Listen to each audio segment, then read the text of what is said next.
Well, here we go again. I've got two bowls here that I've made, and they're sister bowls. They're almost identical. Call them twins.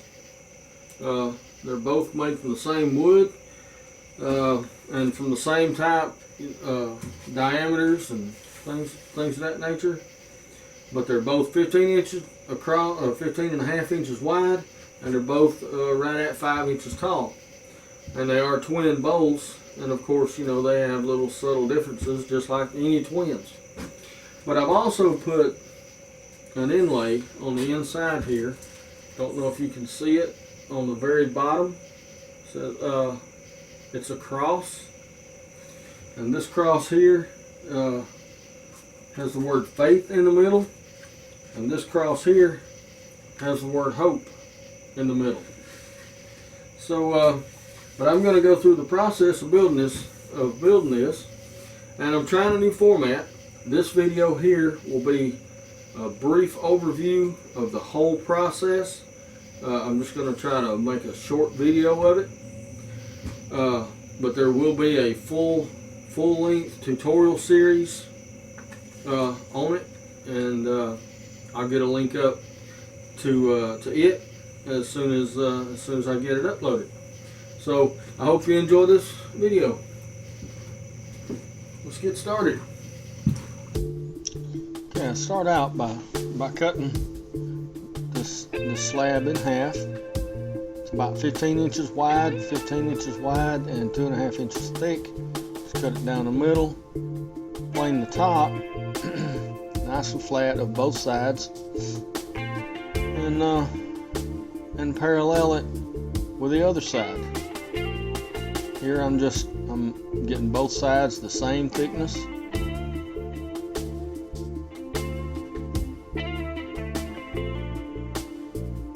And paralleling both sides.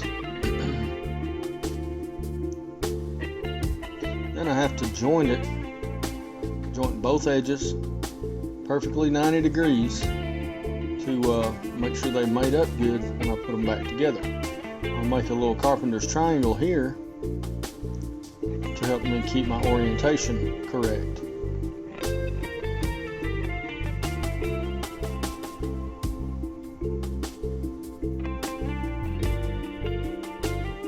I'll just cut both of them down to width.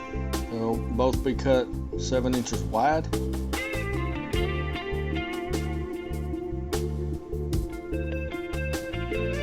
I'll resaw both pieces in half. I actually messed up. I got a little bit off center, but that's okay. And just made one bowl a little bit taller than the other.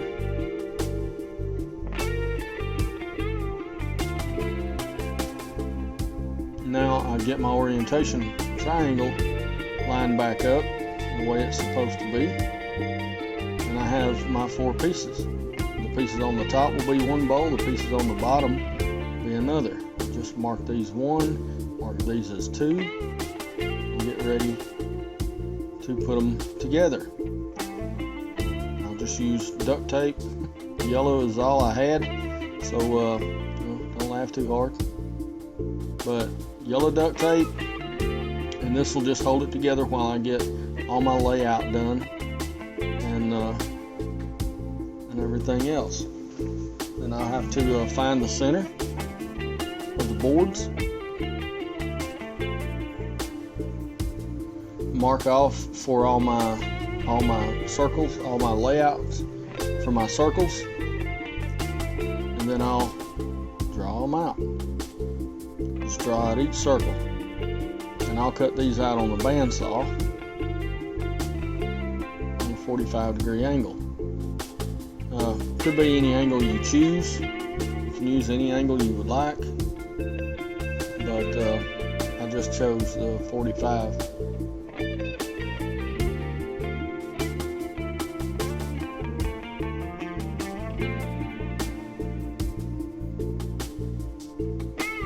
And I'm cutting out the circles. I had to make some repairs on the large cracks that were in the middle. That's what you see right there, because I was worried that it may fall apart. That would be bad. So we just continue on cutting until I got all of them cut out on these 45-degree angles. And come back, have to sand off all the fuzzies off the ends, but then you just glue each circle back together good and tight. I didn't use clamps here. I pressed them together until they were tight. I drew me another carpenter's triangle to keep my orientation correct. My center lines are the glue, and then I will mark my other center lines right up the sides. And these come from the marks that I had to begin with. And I'll cut down pieces for my base, for the base of my bowls, and I'll resaw it in half on the bandsaw. Once that's done, I'll just find the centers, punch me a little hole right there with my drill, and mount it up and cut a recess on the lathe. I used my X-carve to carve my inlay pattern onto this piece of mahogany, one of my bases that I just completed. I'm just going to carve this in, and I'll fill it with the epoxy. I'll mix the epoxy. It's a 2-part, equal parts, and I'll mix in some Pearl X gold pigments.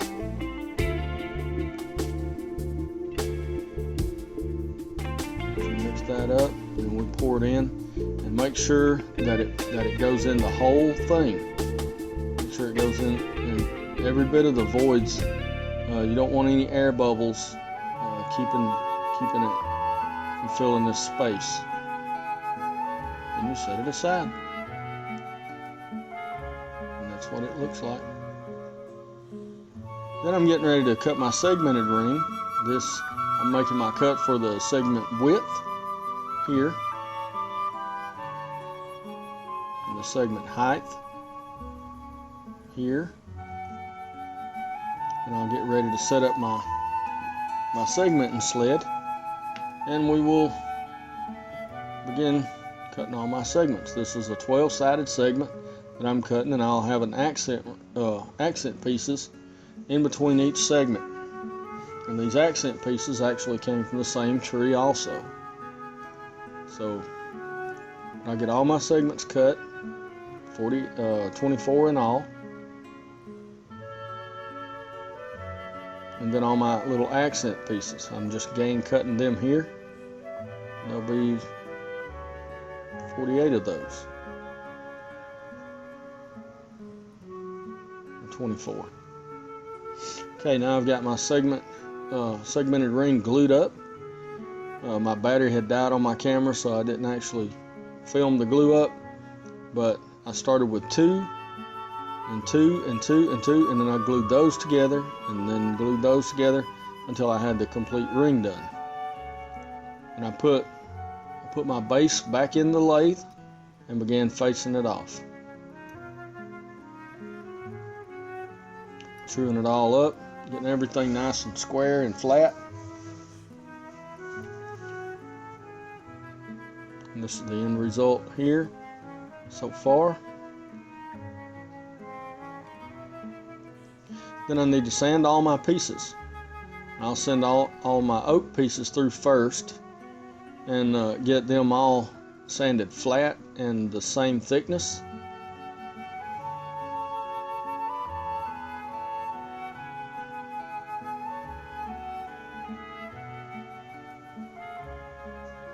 And I'll get ready to sand up my segmented ring also. I'll go ahead and sand all my parts right now while it's on the lathe. And here's my segmented piece, 12 pieces, almost too wide for my sander, but it worked. It worked great.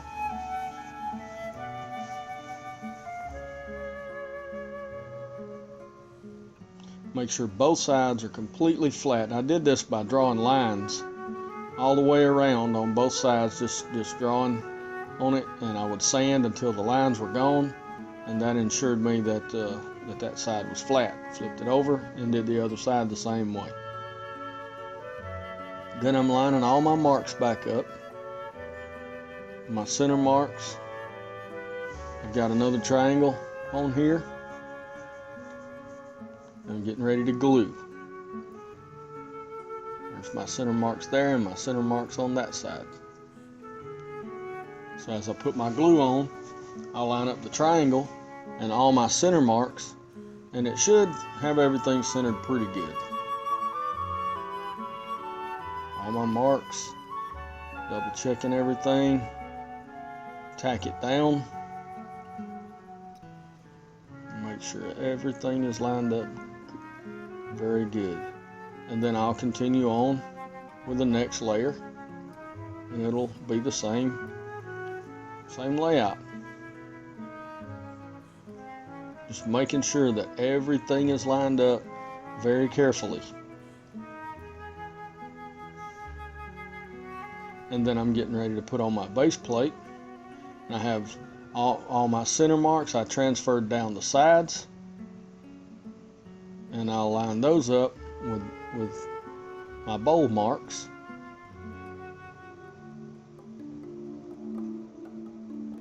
Tack it down and clamp them together.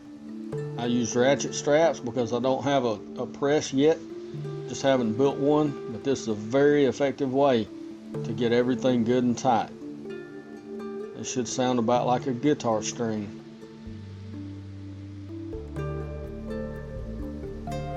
From the tension.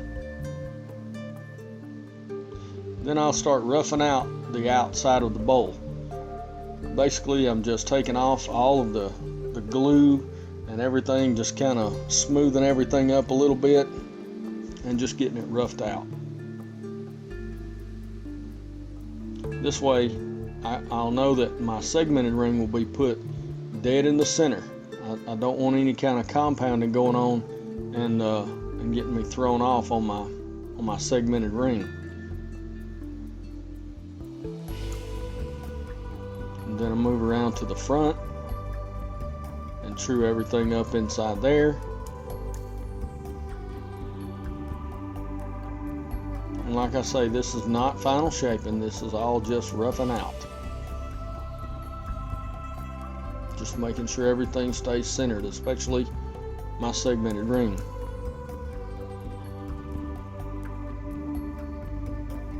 Then I'm getting ready to glue on my segmented ring. I'll put my glue on, I'll flip it over and put it on, and then I'll just use my steel ruler to measure around all the sides and make sure they're all equal. And make adjustments if I need to. Everything looks good. Now I can get ready to lock it down. I'll just clamp them down, same method I used before. I always check the tension with by plucking the straps. It should sound like a guitar string. It should have about the same tone on both sides. And I come back and I start shaping up my segmented ring. I want to true up the outside first because this bowl was too big to fit over the lathe. And then I start working on my shaping. And this will be all my shaping that I'll do. I'll work it until I get my final shape that I want. I'll work on the inside and then I'll turn and go back and work on the outside.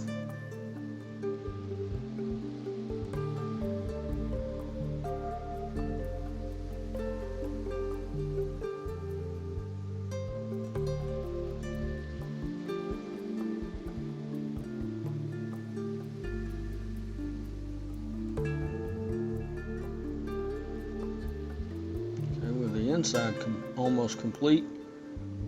I'll go work on the outside, and I'll start getting my foot shaped the foot of my bowl, which is mahogany also. I'll get it shaped.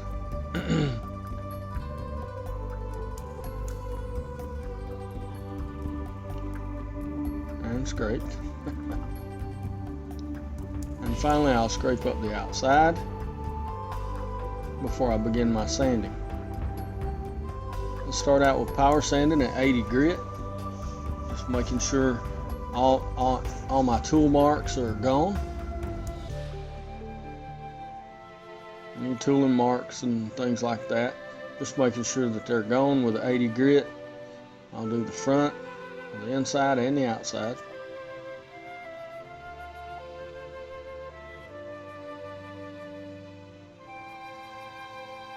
Then I start hand sanding. I'll start hand sanding at about 100 grit, and I'll hand sand all the way up through 400 grit, because I'm going to use a tung oil and wax finish on this bowl, or on these bowls, excuse me.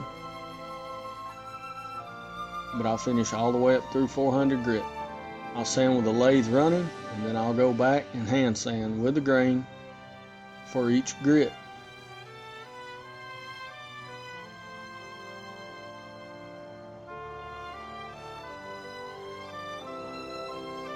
Blew out the bowl with my air compressor, and now I'm just putting the first coat of tung oil on the inside.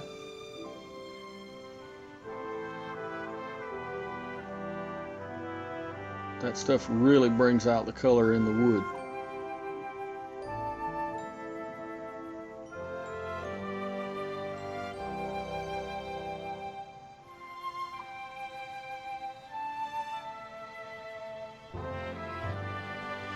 Once this is done, I'll wait until it's cured up, and I'll sand and begin the next. And I'll just begin the next one. I'm starting with my wax. I put it on by hand. It works better for me. I like putting it on by hand better than with the lathe running. I can see things better, and everything works out good. But that's 2 coats of tung oil, and this is the first coat of wax. And then I'll start my buffing once it's cured up.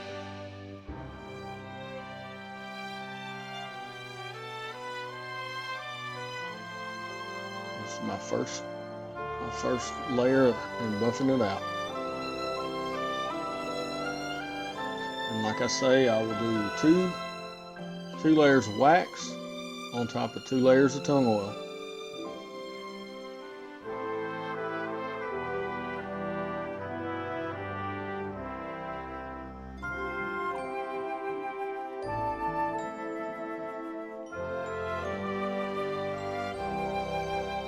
Surface prep is absolutely paramount if you want to get a good finish with wax.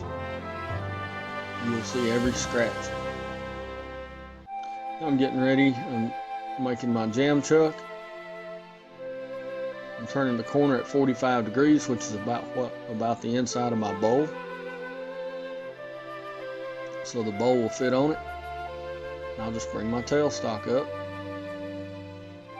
to my original center point.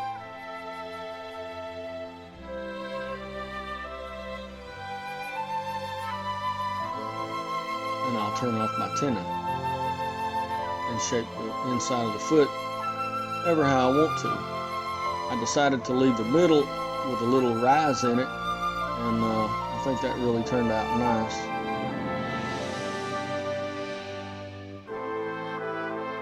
But I'll cut as much as I can here, then I'll snap the little nub off and finish it up with sandpaper.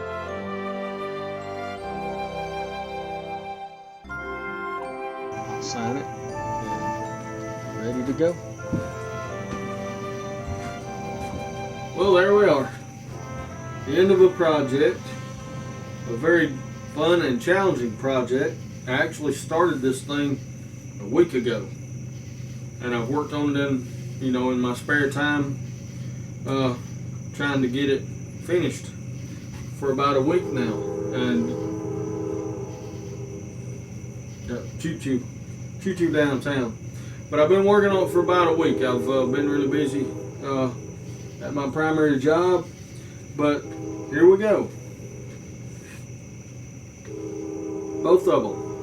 And like I said in the beginning, these are 15-inch bolts, or 15.5-inch bolts.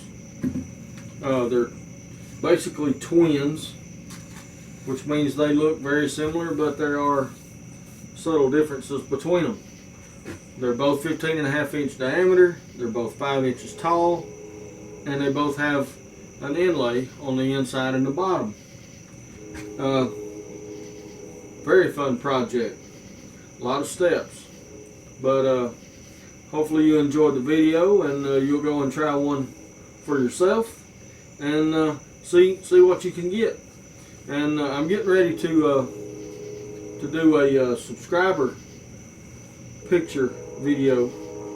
So you know, if you've got any pics or anything you'd like for me to show on my channel, hey, send them to me. And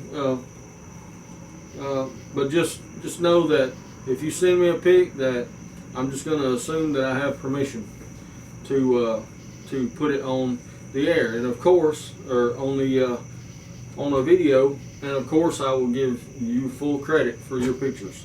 No problem there. I get a lot of really cool pictures from subscribers, and I enjoy showing them off too. So, but you guys have a good day. I hope you enjoyed this video, and I hope she enjoys her bowls. We'll see y'all down the road.